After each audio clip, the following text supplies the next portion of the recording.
and tell me to rotate the device. Hey, what's going on, everybody? Just wanted to give you guys a quick update as far as the patio.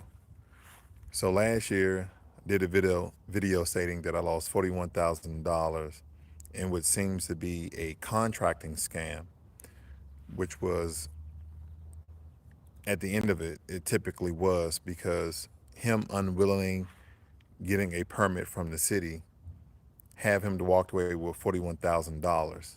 You know, not to the extent that he blocked my number, but no email response, no phone response, no other documentation through email or anything of the sort. So we acquired another contractor who is a friend of mine that made the initial transactions to go smoother than the previous one. But nonetheless, during that project, you pay half up front and then you pay the remainder once the project is completed. And I got a rough estimate of how long it was going to take, um, a month, I believe, at the longest, but it ended up taking, I think, a little bit over 2 months, which wasn't an issue. But during the project, a lot of you guys are going to believe that because of the investment that I made, the amount of time that I spent in my own patio project, that I paid $64,000. Okay, a matter of fact, $68,000 initially for the patio, which originally under the first contract with the contracting company was going to be $60,000 with appliances included. So now here we are. So my patio is behind me. Let me show you guys. Now the screens came from a different company, which is independent contract work. I have screens on all four sides. So these screens are separate of the price I initially paid because these screens are $15,000. So go ahead and tack that on to $68,000. Now I don't have the ability right now to do all my math fabrication, so you got to understand. But here's the patio. So with the patio, I'm going to tell you the ups and I'm going to tell you the downs. So we went with a concrete slab that was a little bit cheaper than stamped concrete, concrete overlay, epoxy, or even what's the other one? Pavers. So first issue with this patio is this right here. On the initial contract, me and my friend, who's a contractor who does patios, we sat down for 2 to 3 hours to go over every detail of the patio. And during the time that the patio was being constructed, from the foundation, roof, ceiling, etc., I was probably anywhere from 75 to 85% invested. And some of you may say, well, you spending $68,000, then you should be heavily invested. No, that's why I pay a contractor for it. They go out and contract the work, get the people who do the work, they insure the work, and then you move on. But my contractor, no plans, no schemes, no designs, but I gave him the designs that I had originally from my first patio project. Did he hand it out to his workers who were constructing the patio? Absolutely not. So, first issue we have is that this electrical here should have been ran under this bar. You should have never seen this. So, when my screens come down, they don't land on the bar. Makes sense, correct? Exactly. When you come around here, you have a kitchen area versus a bar area because this lip on here would have been a little bit longer. Now, first is this is a 6x8. The original plans had 8x8. So automatically we have a problem in size. Now the craftsmanship, all of those things are solid. The work is solid.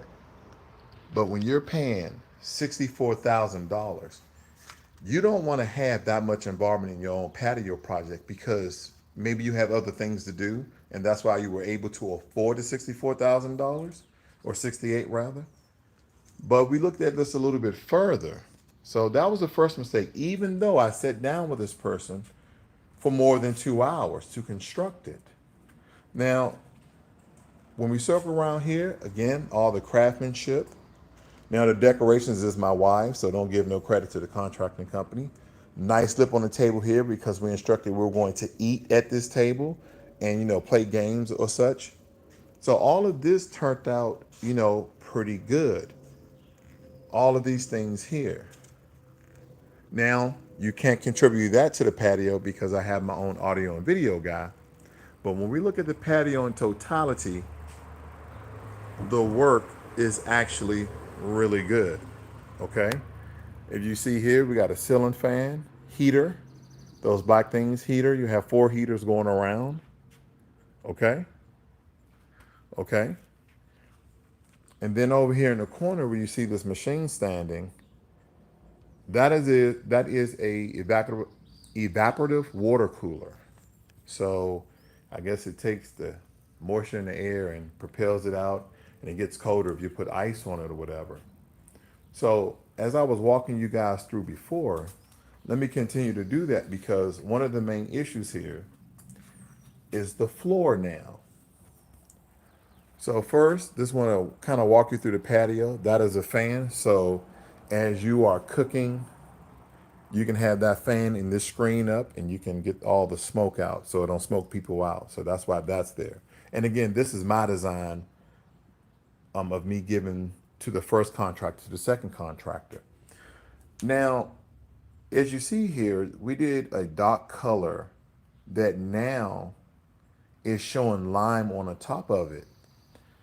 And what happens with that is I found out you stain concrete, you put a seal on it, and then if water sits on it, it raises the lime. So this is pretty much permanent. You can't you can't even really rinse it off, essentially.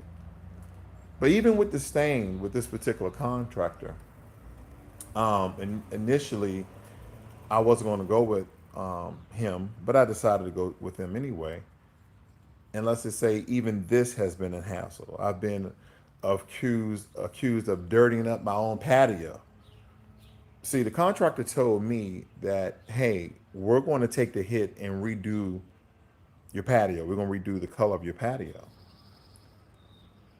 And then he said, just keep it clean. And I'm just like, I don't know how essentially to make it dirty other than these people coming in, putting up screens, and um, us walking on it to take out the trash and things of that nature. Actually, just living essentially. But you say you're going to do the same work, but you want me to keep it clean. That's because if you're going to do the same job over again, don't you have to take the same steps?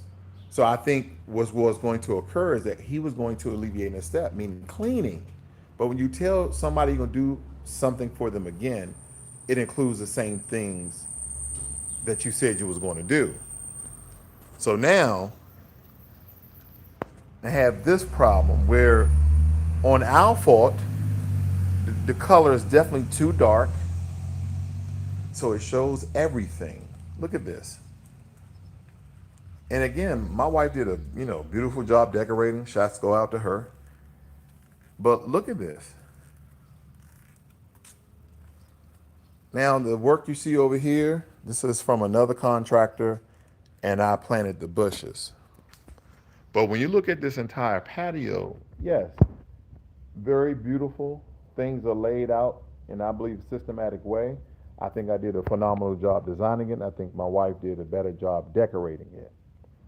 But the amount of time to ensure that electrical outlets was going to go into the fire pit, right?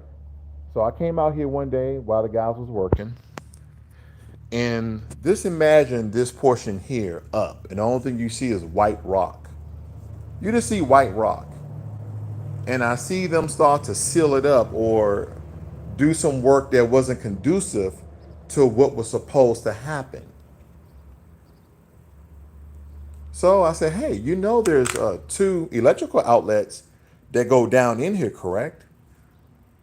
He said, no, no, no, I didn't know that. I said, okay, where's your plans at? Where's your designs? And I wasn't badgering him, family. Let me just tell you that. I was not badgering her. Just asking because I said, "Hey, you got some plans?" I said it more like that. I said, "Hey, you got some plans?" He said, "Oh," he said, "No." I said, "Do you know how many go in here?" Right?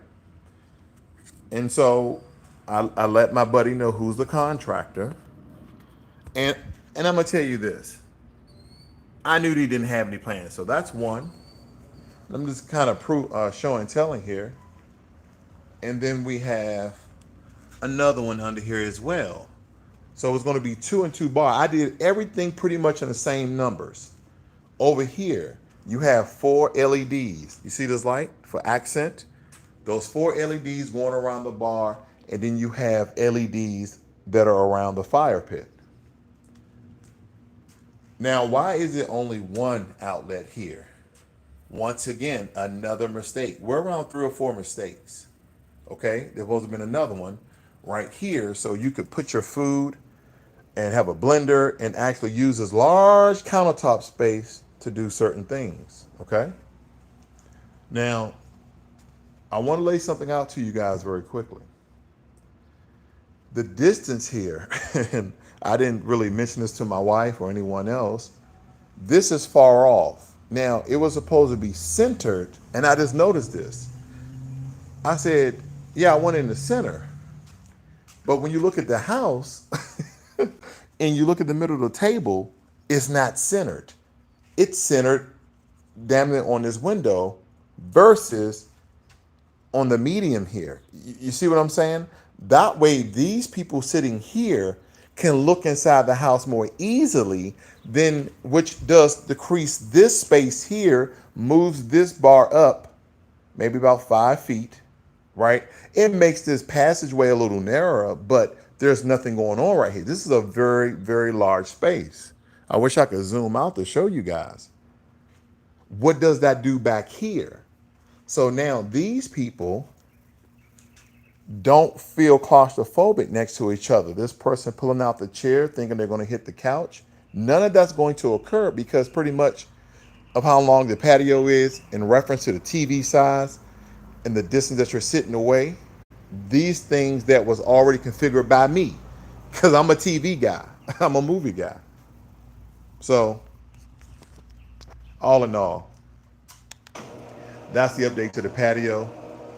If you include the $41,000 loss that I had last year, with this contractor costing me more money and paying for my own appliances, I'm literally standing in a $150,000 patio.